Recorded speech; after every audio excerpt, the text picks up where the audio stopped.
I slammed my office door so hard the framed certificates rattled on the wall. 20 minutes before a crucial press conference on Norfolk's waterfront development, and that idiot Derek had prepared talking points that directly contradicted my position from last week's council meeting. Fourth aid I'd burned through this year, and it was only April. Councilwoman Wright, your next appointment is here, my assistant called through the intercom. Cancel everything. I need to fix this disaster myself, I barked back, already pulling up documents on my computer. Politics was never for the faint-hearted, but lately the incompetence surrounding me made the job nearly unbearable. At 42, I'd clawed my way to this position through sheer force of will, and damned if I'd let some fresh-faced communications graduate derail my mayoral ambitions. 3 hours and one salvaged press conference later, I was checking my calendar when my chief of staff, Marcus, poked his head in. Don't forget the environmental forum tonight at the community center, he reminded me. Just shake hands, say something about green spaces, and we're out in 30 minutes. I sighed, running fingers through my blonde hair. Who scheduled this waste of time? The tree huggers vote too, Christina. Show up, look interested, and you can check environmentally conscious off your campaign list. The community center hummed with the earnest energy of people who believed change was possible. How quaint. I plastered on my politician's smile, nodding at appropriate intervals during presentations about recycling programs and urban gardens. Politics 101. Appear engaged while mentally reviewing tomorrow's agenda. Then she stepped up to the microphone. Norfolk doesn't need more luxury condos blocking access to our waterfront, the brunette began, her voice clear and confident. What we need is sustainable development that serves all residents while protecting our natural resources. I found myself actually listening as she laid out a comprehensive vision for waterfront development that balanced economic growth with environmental protection. No idealistic platitudes. She had statistics, case studies from other cities, and hard numbers on long-term economic benefits. I'm Bailey Brooks, environmental policy researcher, she concluded. And sustainable cities aren't just better for the planet, they're better for people and profits too. The audience applauded enthusiastically. I clapped slowly, studying her. Mid to late 20s, professional but not polished, with striking blue eyes that radiated conviction. When our gazes met across the room, neither of us looked away. After the presentations, I maneuvered through the crowd toward her. Interesting perspective, Ms. Brooks, I said, extending my hand. Christina Wright, City Council. I know who you are, Councilwoman, she replied, her handshake firm. I've followed your career closely. Have you? Then you know I'm gathering a team to tackle Norfolk's waterfront development. Your approach is, I paused, searching for the right word, refreshingly substantive. A skeptical smile played across her lips. Really? Because your voting record suggests you prioritize developer interests over environmental concerns. I raised an eyebrow, oddly pleased by her directness. Politics requires pragmatism.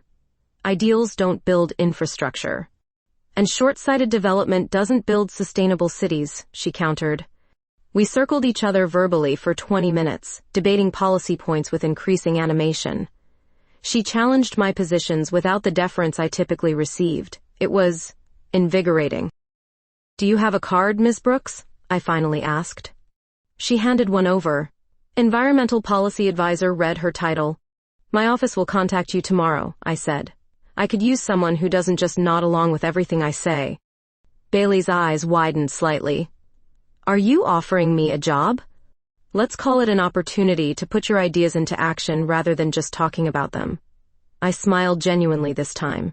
Unless you prefer the echo chamber of environmental forums.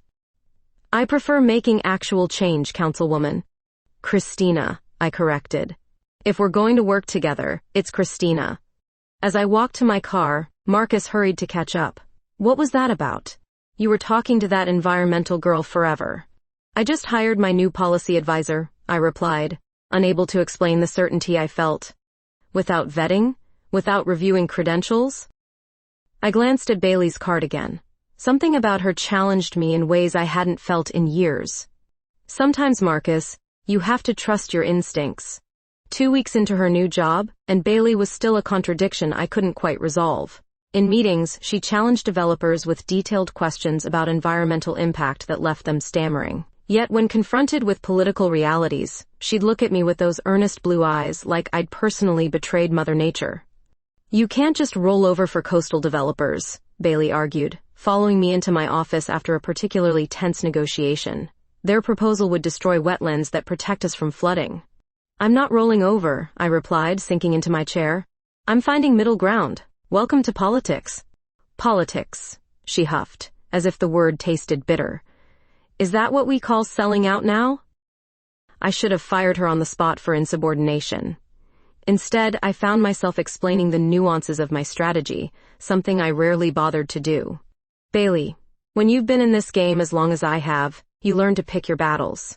We push on the environmental impact assessment, let them think they've won on the height variance, then hit them with strict runoff regulations they won't see coming." She blinked, processing my words. "That's actually clever."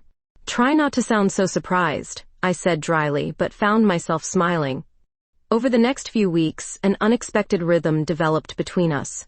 Bailey brought passion and fresh perspective. I contributed strategic thinking and political savvy. My staff noticed the shift. Marcus raised his eyebrows when I incorporated Bailey's sustainability recommendations into my speaking points, but couldn't argue with the positive public response.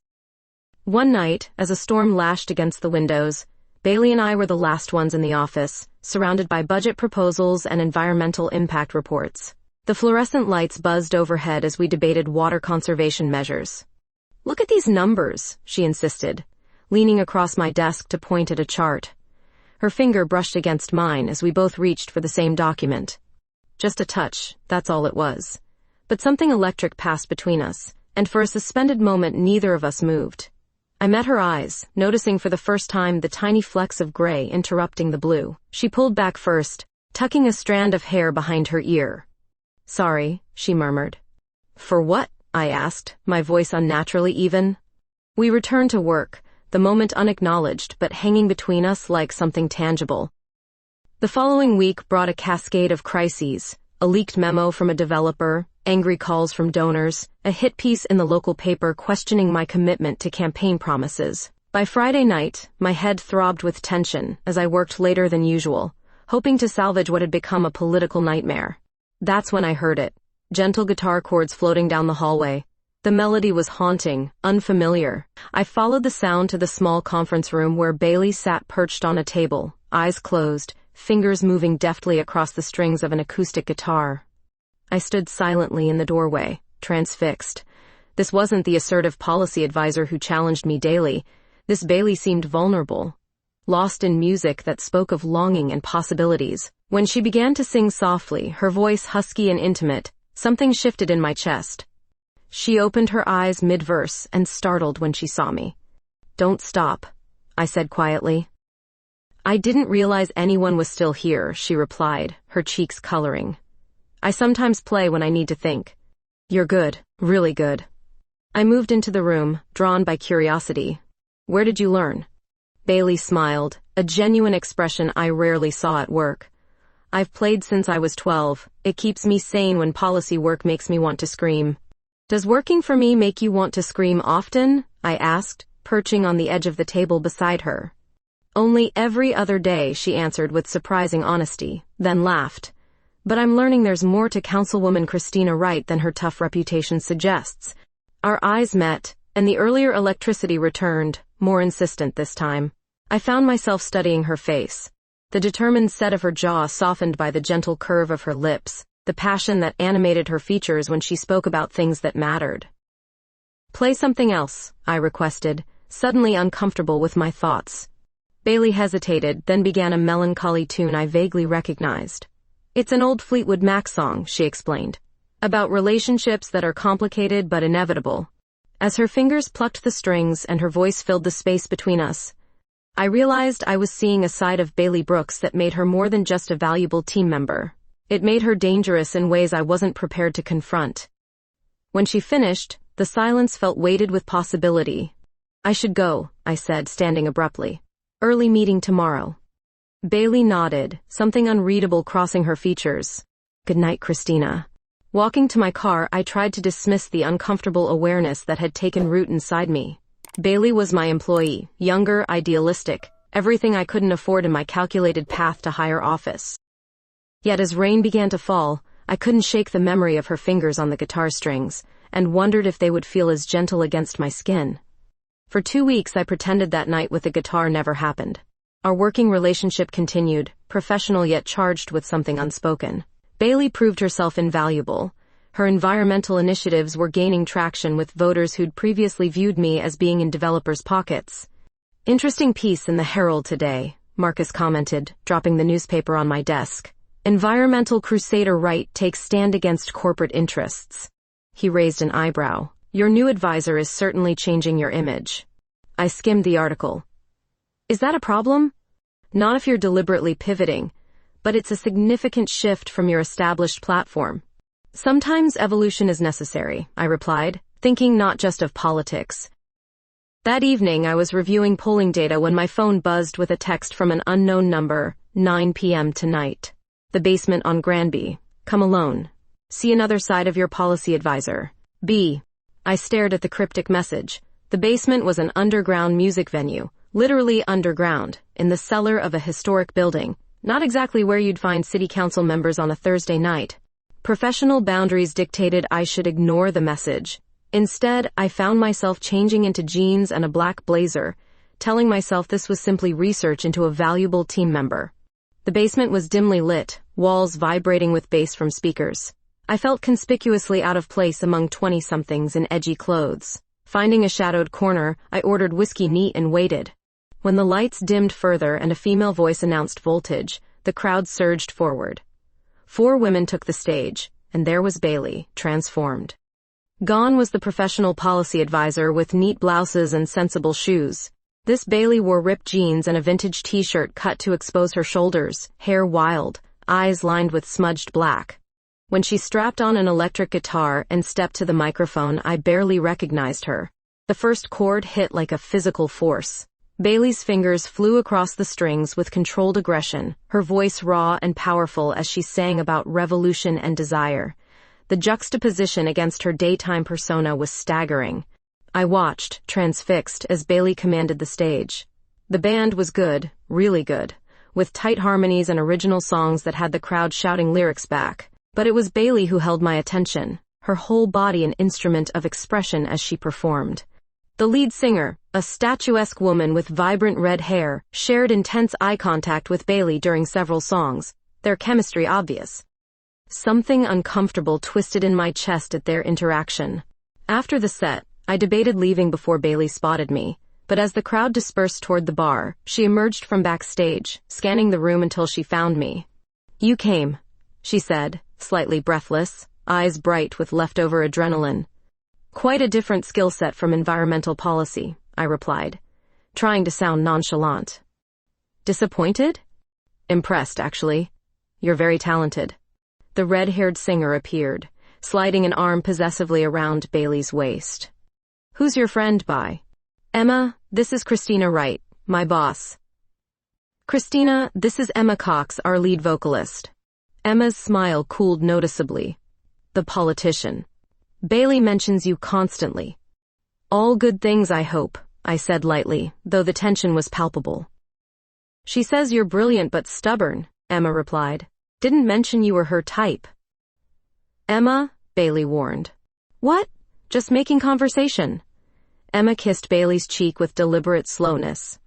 "I'll be at the bar when you're done networking." When she left, Bailey sighed. "Sorry about that. She can be territorial." "Are you two?" I let the question hang. "It's complicated," Bailey admitted. "We dated briefly before I joined your team. Now we're just bandmates." Emma hasn't quite accepted that. "You don't owe me explanations about your personal life." "Don't I?"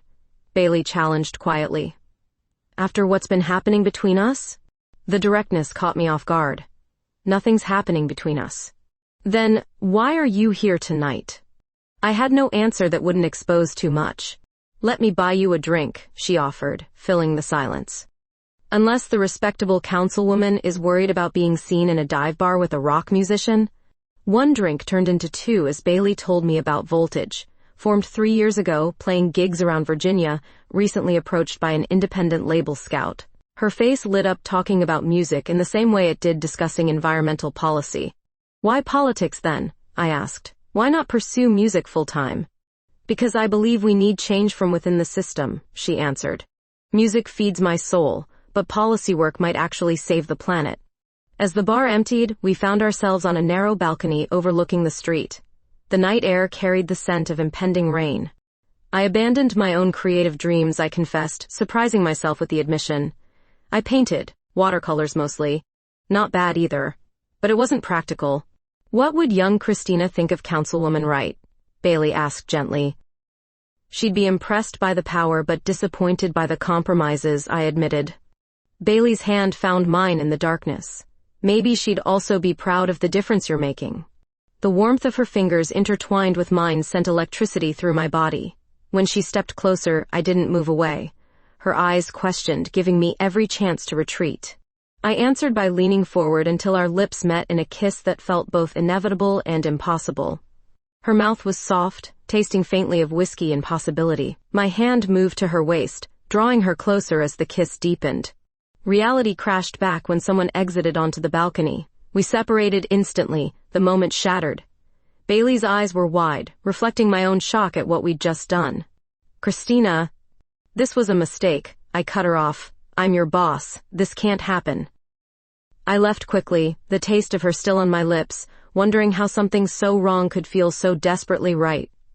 3 days of avoiding Bailey were all I could manage before a scheduled meeting with coastal developers forced us into the same room. I kept things rigorously professional, addressing my comments to the entire team rather than meeting her eyes. If anyone noticed the tension, they didn't comment. After the meeting, Bailey followed me into my office, closing the door behind her. We can't just pretend it didn't happen, she said without preamble. Actually, we can. We have to. I shuffled papers, maintaining physical distance. I'm your boss, Bailey. Do you understand the position this puts me in? Don't hide behind professional ethics. You're scared of what this means. I finally looked up. What exactly do you think this means? That you're not who you pretend to be. That there's more to Christina Wright than political calculation. Her accuracy was infuriating. My personal life isn't relevant to the waterfront development project, which, by the way, is being threatened by Gordon Reed's new proposal. Bailey blinked at the subject change. What proposal? Reed's pushing a revised plan that eliminates most of the environmental protections we fought for. He's lined up 3 council votes already. He can't do that. Those protections were the entire point of... Welcome to politics, I interrupted bitterly. Reed has powerful backers who don't care about wetlands preservation. Bailey's anger shifted targets. We'll fight it. Those developers can't just... Those developers fund campaigns and influence elections. They've backed me for years. And now they're turning on you because you're finally standing up for what's right. Her passion was both admirable and naive. This is exactly why the system needs changing. It's not that simple. It could be, she challenged. You have public support. The environmental proposals are popular. Take a real stand for once. For once. The words stung with their implication that I'd never taken difficult positions before, yet looking at Bailey, her conviction unwavering, made me question my own compromises. Over the next weeks, I threw myself into the fight against Reed's proposal. Bailey and I worked late nights strategizing, our personal tensions sublimated into professional determination. We emerged as unexpected allies against Norfolk's development establishment. The local press dubbed it Wright's Rebellion when I publicly denounced the corporate interests I'd previously courted. My donor list shifted dramatically as environmentalists rallied while traditional backers fled. You're committing political suicide, Marcus warned after a particularly contentious council session. Perhaps he was right, but something had shifted inside me. Bailey's influence extended beyond policy. She'd awakened parts of myself I'd buried under years of pragmatic ambition. On the night before the crucial vote, Emma Cox appeared in my office doorway. Councilwoman, got a minute? I recognized her instantly. Bailey's bandmate, the redhead with territorial eyes. How did you get past security? Said I had information about tomorrow's vote. Emma closed the door. In a way I do. She perched on the edge of my desk with casual familiarity. Bailey's talented, isn't she? Not just music. She has a gift for inspiring people to change. If you're here about the development proposal, I'm here about Bailey, she interrupted. She's special to me. We have history. Her personal life is her own business. Emma laughed. That's rich coming from the woman who's been monopolizing her every waking moment. The band barely sees her anymore. We're fighting an important battle. Is that all you're doing? Emma's gaze was piercing. Because Bailey's different lately, distracted, talks about you constantly. My pulse quickened. What's your point? My point is that Bailey deserves someone who won't keep her hidden. Someone who can openly return her feelings.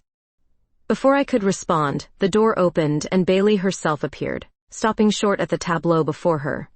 Emma? What are you doing here? Emma slid off my desk, just introducing myself properly to your boss, reminding her that you have commitments outside this office. She brushed past Bailey with a pointed look. Band practice tomorrow night. Don't forget again. After she left, Bailey looked mortified.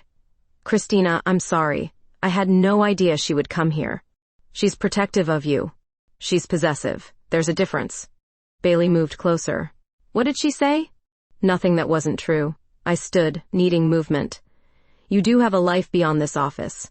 A band that needs you. People who care about you. Are you trying to get rid of me? I'm trying to be realistic. Tomorrow's vote could end my political career. Bailey's eyes flashed. So you're already planning your retreat, after everything we fought for? I'm being pragmatic. You're being a coward, she shot back. The accusation hit like a physical blow. We stood facing each other, tension crackling between us. You think this is easy? I demanded. Turning against people who've supported my entire career, risking everything I've built? Nothing worthwhile comes without risk. Easy to say when you're 28 with nothing to lose. I have plenty to lose, Bailey countered, stepping closer. Including whatever this is between us. The air seemed to thin. We were standing too close now, the argument shifting into something more dangerous. There can't be anything between us, I whispered, even as my body betrayed me by leaning toward her. There already is. When our lips met this time, there was nothing tentative about it. The kiss consumed us both, months of tension igniting into something unstoppable. Her hands tangled in my hair as I backed her against the wall, our bodies pressing together with urgent need. Rational thought disappeared as clothing loosened, hands explored, and quiet gasps filled the darkness of my office. We surrendered to the chemistry we'd been fighting, consequences momentarily forgotten in the discovery of each other. Only afterward, breathing hard and adjusting disheveled clothing, did reality return. This complicates everything, I murmured against her shoulder. Bailey's laugh was soft against my neck. Some things are worth complicating. The Environmental Protection Amendments passed by a single vote. The Norfolk Herald called it a turning point in local politics. My donor list transformed overnight. Old money fled while grassroots support flooded in. Everything was changing, including me. I stared at the newspaper on my kitchen counter, Bailey still asleep in my bedroom. 3 weeks of stolen moments, late-night strategy sessions that ended with tangled sheets and whispered confessions. 3 weeks of pretending in public that nothing had changed. My phone rang, Marcus with the morning's crisis. Just saw the latest polls, he said without greeting. Your approval rating is up with progressives but tanking with moderates. The Chamber of Commerce is backing Gregory Williams for the mayoral race. I expected that. Did you expect the rumors about your personal life? My stomach clenched. What rumors? Nothing specific yet. Just whispers about why you suddenly turned against longtime allies. People are speculating about influences on your decision-making. After hanging up, I poured coffee with shaking hands. This was exactly what I'd feared. My political instincts screamed to end things with Bailey immediately, before speculation became scandal. But when she appeared in the doorway wearing one of my shirts, hair tousled from sleep, those instincts competed with newer, more insistent desires. Morning, she murmured, accepting the coffee I offered. You look worried. Marcus called. There are rumors starting. Bailey set down her cup. About us? Not specifically, but questions about my judgment, my sudden policy shift. I stepped away from her attempted embrace. Bailey, we need to be smarter about this. Her expression cooled. Smarter how? More discreet. Maybe cool things for a while, professionally. You could work remotely on the watershed project. You want to hide me away. It wasn't a question. I want to protect both of us. If this gets out... You're ashamed, she interrupted, eyes flashing. Of me. Of us. That's not fair. I'm being realistic about the political fallout. Politics again. She pulled on her jeans angrily. Always your first consideration. It's my career, Bailey. Everything I've worked for. And what am I? A liability? The question hung between us, unanswerable without hurting her or lying. Bailey grabbed her bag. Call me when Christina the woman outweighs councilwoman right in your priorities. After she left, I threw myself into work, attending meetings and keeping public appearances strictly professional. Bailey did the same, our interactions coolly efficient. Only the charged undercurrent when our eyes met betrayed anything deeper. 2 weeks later, the Norfolk Arts Foundation held their annual fundraising gala. As a council member focusing on waterfront development, my attendance was mandatory. Bailey would be there representing our environmental initiatives. I wore a classic black dress, conservative enough for politics, while flattering enough to turn heads. When Bailey entered in an emerald gown that matched her passion for the environment, conversations around me faltered momentarily. Her brunette hair fell in loose waves around bare shoulders, and the confidence in her stride drew every eye, including Emma Cox's. Bailey's bandmate had somehow secured an invitation, looking striking in tailored black. She intercepted Bailey immediately, possessive hand at the small of her back as they spoke to potential donors. I circulated the room, playing my role while acutely aware of Bailey's location. When donors asked about the waterfront project, I directed them to my brilliant environmental advisor with forced professionalism. The band began playing something slow and romantic. Couples moved to the dance floor while I discussed zoning regulations with the fire chief. Councilwoman Wright, Emma's voice interrupted. May I borrow you for a political discussion? Before I could refuse, she had maneuvered me to a quiet corner. Bailey looks stunning tonight, she said conversationally. Don't you think? Miss Cox, I'm not sure what... Drop the act. I know exactly what's happening between you two. Her smile remained pleasant for onlookers. The question is, does anyone else? My blood ran cold. Are you threatening me? Merely observing that Bailey deserves better than being someone's dirty secret. She has opportunities beyond playing policy advisor to a closeted politician. What opportunities?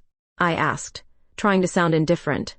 Our band has label interest, real tours, recording contracts. Bailey's wasting her talent in government offices. A commotion near the entrance saved me from responding. Gregory Williams, my likely mayoral opponent, had arrived fashionably late.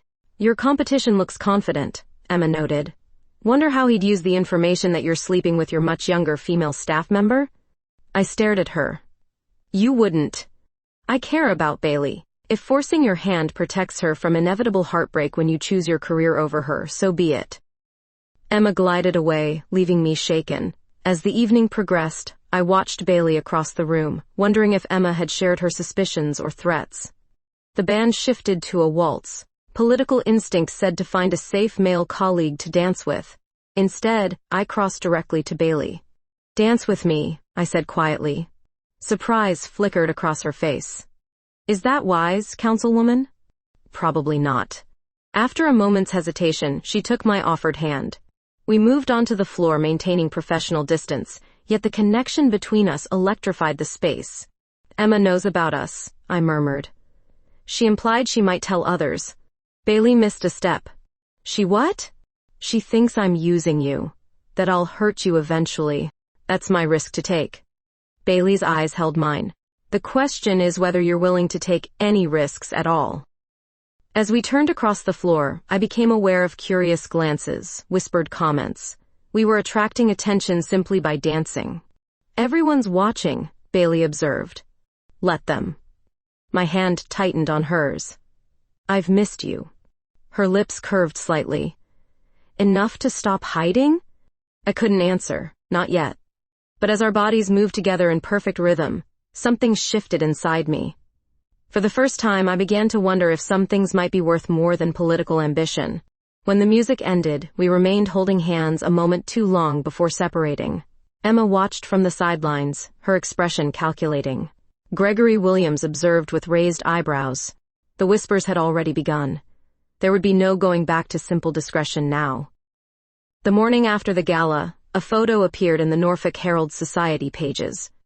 Councilwoman Christina Wright and her environmental advisor engaged in what could only be described as an intimate dance. The caption was innocuous, but the image spoke volumes, my hand at the small of her back, our eyes locked in unmistakable connection. Marcus called before my alarm went off.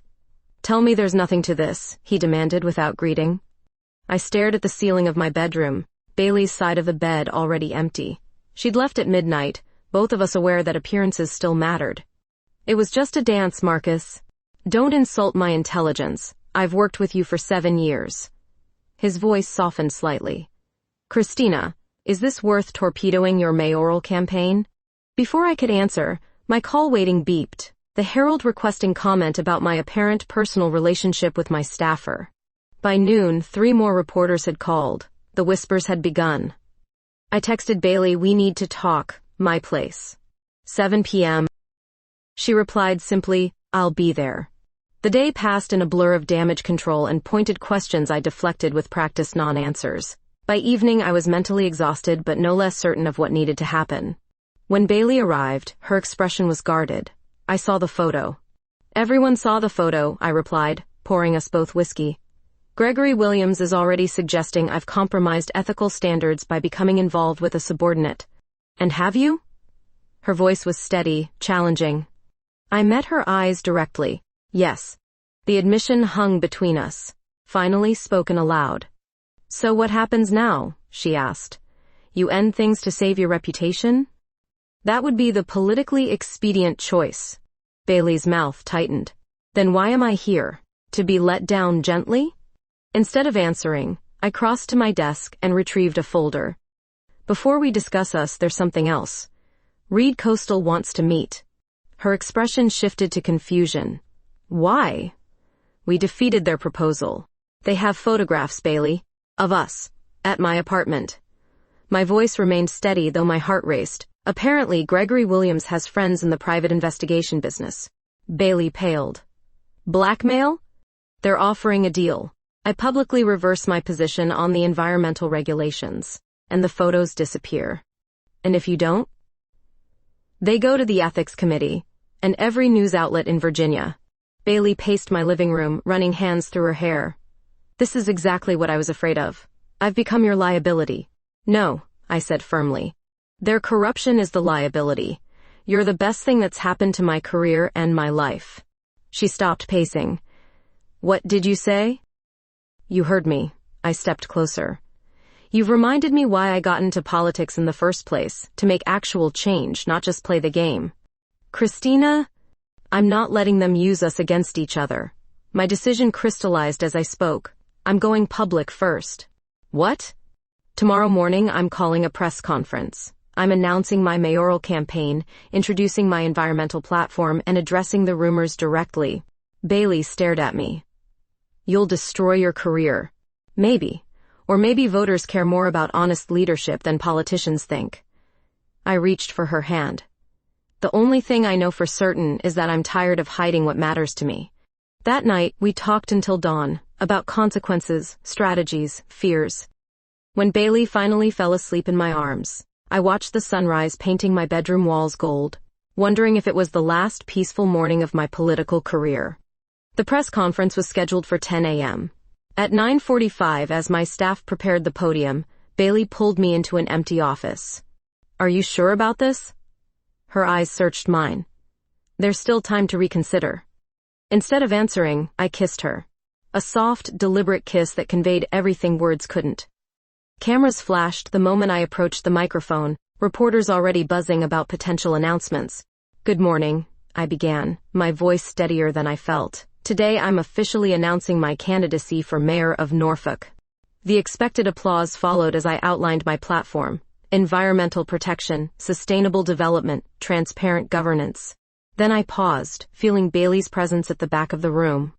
"Before taking questions, I want to address something personal. Recent speculation about my relationship with my environmental policy advisor, Bailey Brooks, has raised questions about my judgment." The room fell silent. Ms. Brooks has been instrumental in reshaping my understanding of sustainable development. Our working relationship evolved into a personal connection that I should have disclosed earlier according to city ethics guidelines. Reporters began shouting questions. I raised my hand for silence. I take full responsibility for this oversight. Ms. Brooks offered to resign to protect my campaign, but I refused her resignation. Her expertise is too valuable to this city. More shouted questions. I continued despite the chaos. I've submitted proper disclosure forms this morning, and Ms. Brooks will report to my chief of staff going forward to avoid conflicts of interest. As cameras flashed and reporters clamored, Bailey slipped out a side door. I finished the press conference on autopilot, knowing the real conversation waited at home. She was sitting on my porch steps when I arrived, autumn rain beginning to fall around us. That wasn't what we discussed, she said quietly. Plans changed. I sat beside her, not caring about the rain dampening my suit. I couldn't sacrifice you for politics. But you didn't acknowledge what we really are to each other. I'm taking this one step at a time, I admitted. But it's a step I've never taken before. As rain fell harder around us, Bailey took my hand. What happens now? I pushed wet hair from her face, no longer caring who might see. Now we go inside, get dry, and figure out how to win an election while being completely honest for the first time in my career. The kiss we shared as rain soaked through our clothes felt like a new beginning. Complicated, unpredictable, but entirely real. The announcement changed everything. Some donors abandoned my campaign instantly, while others, surprisingly many others, doubled down on their support. Local environmental groups rallied behind us, and an unexpected demographic emerged, young voters who saw authenticity where traditional political observers saw scandal. My poll numbers stabilized after an initial drop. Bailey maintained a professional distance in public while continuing to shape my environmental platform behind the scenes. Our personal relationship became an open secret rather than a hidden scandal, still not explicitly confirmed but no longer actively denied. 4 months into my mayoral campaign, I held a press conference announcing a comprehensive urban renewal plan with sustainability at its core. Bailey had crafted much of it, and her pride was evident as she watched from the sidelines. Councilwoman Wright called a reporter after my presentation. Your environmental initiatives have gained significant support, but critics suggest they're impractical idealism. Your response? I smiled, having anticipated the question. What some call idealism, I call necessary vision. Norfolk deserves leadership that plans beyond the next election cycle. Bailey's answering smile across the room made my heart skip. Later that evening, as we reviewed polling data in my living room, Bailey's phone rang. She glanced at the screen and frowned. Emma, she explained before answering. I told you I can't make practice tonight. I'm working. I pretended to focus on reports while listening to her side of the conversation. What? When? Bailey's voice changed, excitement breaking through. Are you serious? When she hung up, her face was flushed. That was Emma. A record executive from Atlantic Bridge heard our demo. They want to sign Voltage for a 3-album deal. Bailey, that's amazing. I embraced her automatically. Your music deserves recognition. There's more, she said, pulling back to meet my eyes. They're planning a regional tour to build buzz. 10 cities across the mid-Atlantic. 6 weeks on the road. My enthusiasm dimmed as I processed the implications. When? Starting in 3 weeks. Right before the primary. The timing couldn't have been worse. The primary election would determine whether I advanced to the mayoral general election, and polls showed a tight race. Bailey had become not just my partner, but my most effective strategist and spokesperson. You have to go, I said, the words feeling like rocks in my mouth. I haven't decided yet. Bailey, this is your dream. The band, the music, you can't pass this up. She studied my face. And what about us? What about the campaign? We'll manage. I forced confidence into my voice. The environmental platform is solid. Marcus can handle the messaging. Marcus doesn't believe in the platform like I do. Like you do now. She was right. My chief of staff still viewed the environmental focus as a political calculation rather than a moral imperative. Without Bailey's passionate advocacy, would I maintain the courage of these newer convictions? This opportunity might not come again, I said softly. You have to take it. And if I don't want to choose between music and this? Her gesture encompassed both me and the campaign materials spread across the coffee table. Sometimes life forces choices on us. Her eyes filled with hurt. That sounds like the old Christina talking, the one who only saw practical compromises. Perhaps she was right. Perhaps I was reverting to form, choosing the cleaner break over the messy complication of trying to have everything. 3 days later, after tense discussions and tearful arguments, Bailey reluctantly agreed to join the band tour. She would leave in 2 weeks, returning just after the primary election. The announcement at Voltage's weekly gig was met with cheers from their local fans. I watched from the back of the venue as Emma embraced Bailey on stage, their history and chemistry evident even from a distance. The sight stoked insecurities I normally kept buried. Bailey was younger, talented in multiple arenas, with options and opportunities stretching before her. What could I offer to compete with the freedom of the road and the rush of performance? Afterward, Emma approached me at the bar. "Surprised to see you here, councilwoman." Supporting Bailey's success. How noble. Her smile didn't reach her eyes. And convenient that her tour removes her from your political orbit just as the campaign heats up. That was Bailey's decision. After you convinced her it was the only choice. Emma leaned closer. "You know what I think? I think you're relieved. She was becoming too visible, too connected to you. This way you get the progressive credibility she brought without the political risk." Her accusation cut close to fears I'd been avoiding. Was there truth in her assessment? Had I subconsciously encouraged Bailey to leave because it was politically expedient? "You don't know anything about our relationship," I replied, keeping my voice level. "I know Bailey. She gives everything to causes and people she believes in." Emma's expression softened slightly. She deserves the same in return. The 2 weeks before Bailey's departure passed in a blur of campaign events and stolen moments together. We both avoided discussing what her absence might mean for us, focusing instead on transition plans for her policy initiatives. The evening before she left, I organized a private dinner at my home. Candles, her favorite food, wine from the vineyard we'd visited on our first weekend away together. "You didn't have to do all this," Bailey said, taking in the romantic setting. "I wanted tonight to be special." I hesitated. "I want you to remember what you're coming back to." Her smile faltered. "You sound like you're not sure I will come back."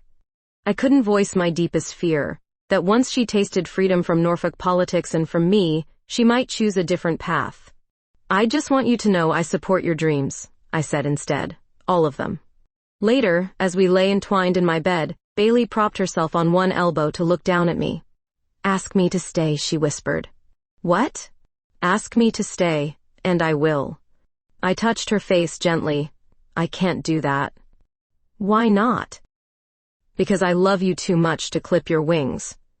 The words slipped out before I realized what I'd said. Bailey's eyes widened. It was the first time either of us had spoken those words. "Say that again," she whispered. "I love you," I repeated, surprised by how natural it felt. "That's why I have to let you go." The campaign felt hollow without Bailey. I maintained the environmental platform she'd developed, but something vital was missing. Her passion, her challenge to my instincts, her belief in possibility over pragmatism. Bailey called between shows, her voice tired but exhilarated as she described packed venues and enthusiastic crowds. I could hear the music in the background, the camaraderie of the band, Emma's laughter occasionally punctuating the conversation. "How's the tour?" I asked during our third call, feigning enthusiasm I didn't feel. "Incredible. Exhausting. Richmond's sold out completely. We've got label execs coming to the Baltimore show." Her excitement was palpable. "How's the campaign?" "Fine," I lied. In reality, Gregory Williams had gained ground by painting me as unreliable, citing my environmental flip-flop as evidence of political opportunism. Without Bailey beside me articulating our vision with genuine conviction, my defenses sounded rehearsed. "You don't sound fine," she said, her voice softening. "Talk to me, Christina." But I couldn't burden her with campaign troubles when she was finally living her dream, just tired. These 16-hour days are catching up with me. After we hung up, Marcus entered my office with the latest polling numbers. Williams is up by 3 points, within the margin of error but trending in the wrong direction. I stared at the numbers, searching for a strategy. What's hurting us most? The environmental platform isn't resonating without its most passionate advocate. He didn't need to say Bailey's name. And there's a perception issue around your authenticity. Voters aren't sure which Christina Wright they're getting, the pro-business moderate or the environmental crusader. I'm the same person. Marcus raised an eyebrow. Are you? Because from where I stand, you've been a different candidate since meeting Bailey Brooks. He was right. I had changed, evolved in ways that went beyond political calculation. The question was whether I could articulate that evolution convincingly without Bailey beside me. The critical debate against Williams was scheduled 1 week before the primary and 3 days before Bailey's planned return. Preparation consumed me entirely. I memorized statistics, rehearsed responses, anticipated attacks. But something was missing in my delivery. The passion felt mechanical, the conviction hollow. The night before the debate, I received a text from Bailey. You've got this. Remember why you're fighting, not just how to fight. I believe in you. Those simple words steadied me more than all my preparation. I slept soundly for the first time in weeks. The debate venue hummed with tension as Williams and I took our positions. He looked confident in his tailored suit, his opening statement polished and direct as he promised Norfolk consistent leadership and reasonable progress. Thinly veiled jabs at my perceived inconsistency. When my turn came, I abandoned my prepared remarks. Norfolk stands at a crossroads, I began. We can continue with comfortable half measures, or we can embrace the bold changes our city needs. Yes, my vision has evolved. That's not weakness, it's growth. For 90 minutes, Williams and I sparred over development, taxes, environmental regulations. He was good, smooth, prepared, and relentlessly on message.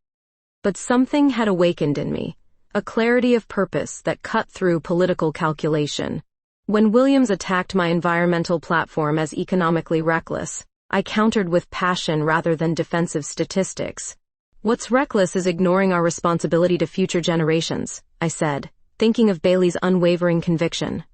What's reckless is putting short-term profit above long-term sustainability. The audience applauded, the first spontaneous reaction of the night. In the spin room afterward, political analysts declared the debate a draw, though my supporters claimed victory. The real question was whether it had moved the needle with voters. 2 days later, torrential rain pounded Norfolk as I prepared for a final campaign rally. The weather matched my mood, gray and turbulent. Bailey hadn't called in 3 days, her last message saying only that the Philadelphia show had gone well and they'd added a last-minute gig. I stared out my office window at the rain, wondering if I'd lost both the election and the woman I loved to more exciting opportunities. Christina? Marcus interrupted my thoughts. You should see this. He handed me his tablet, open to a music blog. The headline read, Voltage cancels Baltimore show, rumors of band tensions. My heart raced as I scanned the article, which mentioned creative differences and quoted an anonymous source saying lead guitarist Bailey Brooks had other priorities pulling her attention. Before I could process what this meant, my office door burst open. Bailey stood there, soaking wet, hair plastered to her face, eyes bright with determination. Bailey! What are you doing here? Your Baltimore show? Cancelled it, she said, dropping her duffel bag. The whole tour, actually. What? Why? I moved toward her, confused. Your record deal. We'll still be there if they really want us.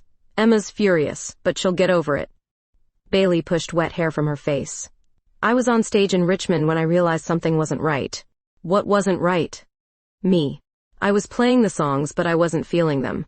All I could think about was the debate I was missing, the campaign, you. My heart pounded as she stepped closer. Then I saw the debate online. You were magnificent, Christina. You didn't need me there. You found your own voice.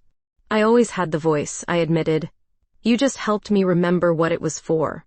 The rain had soaked through her jacket, and I wrapped a blanket around her shoulders.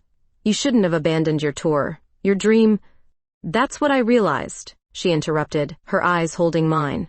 Music will always be part of me, but it's not my only dream anymore. I want to make actual change. With you. Lightning flashed outside as she closed the distance between us, her kiss tasting of rain and certainty. I pulled her closer, not caring that the water from her clothes soaked into mine. When we finally separated, I cupped her face in my hands. I love you, Bailey Brooks. And I'm done choosing between personal happiness and public service. I want both. Good, she whispered against my lips. Because I didn't come back just for the election. I came back for good. Election night. The campaign headquarters buzzed with nervous energy as supporters gathered around screens displaying early returns. Bailey stood beside me, our fingers discreetly intertwined behind the podium as numbers trickled in. Norfolk's 7th Precinct reporting announced a campaign volunteer. Wright leads by 6 points. A cheer erupted. Marcus approached with cautious optimism in his eyes. Turnout is higher than expected. Your environmental message resonated with younger voters. Bailey squeezed my hand. Told you so. The night unfolded like a dream, precinct after precinct reporting numbers in our favor. By 11 o'clock, Gregory Williams called to concede. I was officially Norfolk's mayor-elect. As I delivered my victory speech, Bailey watched from the side of the stage, her eyes shining with pride. The crowd roared their approval when I outlined our vision for a sustainable Norfolk. This wasn't just my victory, it was ours, built on a foundation that Bailey had helped me discover within myself. Tonight, Norfolk chose hope over fear, progress over stagnation, I concluded. And I promised to lead with both conviction and compassion. After the applause died down and supporters began trickling out, Bailey found me in a quiet corner. Mayor Wright, she said with a playful smile, has a nice ring to it. It feels surreal, I admitted. I've wanted this for so long, but now that it's happened, now you're thinking about all the promises you have to keep. I nodded. The environmental initiatives, the waterfront development, community engagement, it's an enormous responsibility, one you're ready for. Bailey's confidence in me had never wavered, even when mine had. Later that night, as we lay intertwined in my bed, the question that had lingered between us finally surfaced. What happens with us now? Bailey asked, her head resting on my shoulder. The mayor and her former advisor. Sounds like a political drama waiting to happen. Former advisor being the key distinction. I traced circles on her bare arm. No more ethical conflicts. Just practical ones. The scrutiny, the public interest in your private life, it won't be easy. Nothing worthwhile ever is. I echoed her words from months ago. In the weeks following the election, Bailey returned to her band with a new arrangement, local gigs only, compatible with her life in Norfolk. Emma initially refused to speak to her, but the record deal discussions continued with Atlantic Bridge's renewed interest after videos of their reunion performance went viral. They're offering a modified contract, Bailey told me one evening as we cooked dinner together. Recording without extensive touring. Emma's coming around to the idea. And your environmental consulting work? I asked, knowing she'd been approached by several organizations after our campaign success.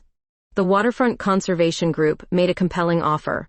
I'd be their policy director, focusing on the same issues we championed together. I smiled, imagining Bailey channeling her passion into continued advocacy. Sounds perfect. There's just one complication, she added, suddenly nervous. The mayor's office will need to coordinate with them regularly on waterfront projects. Ah. I stirred the pasta thoughtfully. People might talk. People already talk, Bailey pointed out. The question is whether we care.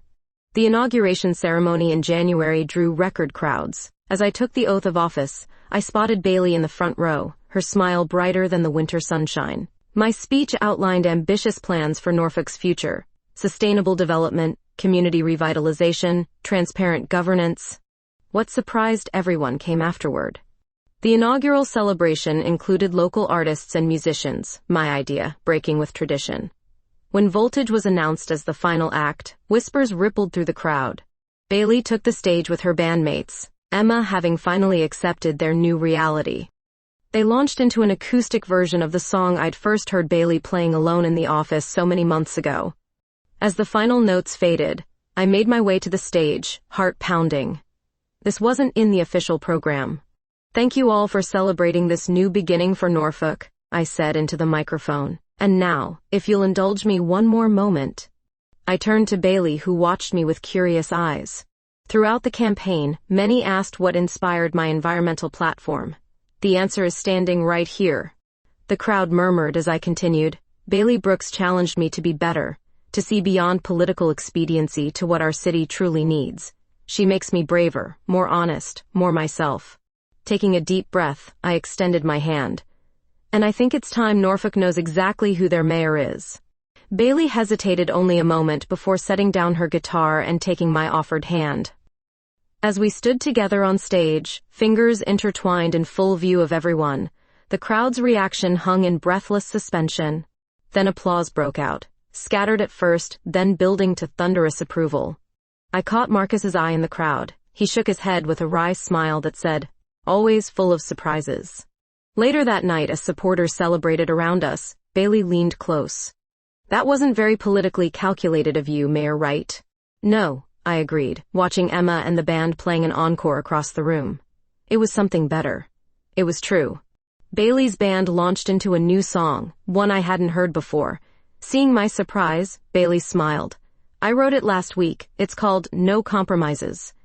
"May I have this dance?" I asked, extending my hand once more.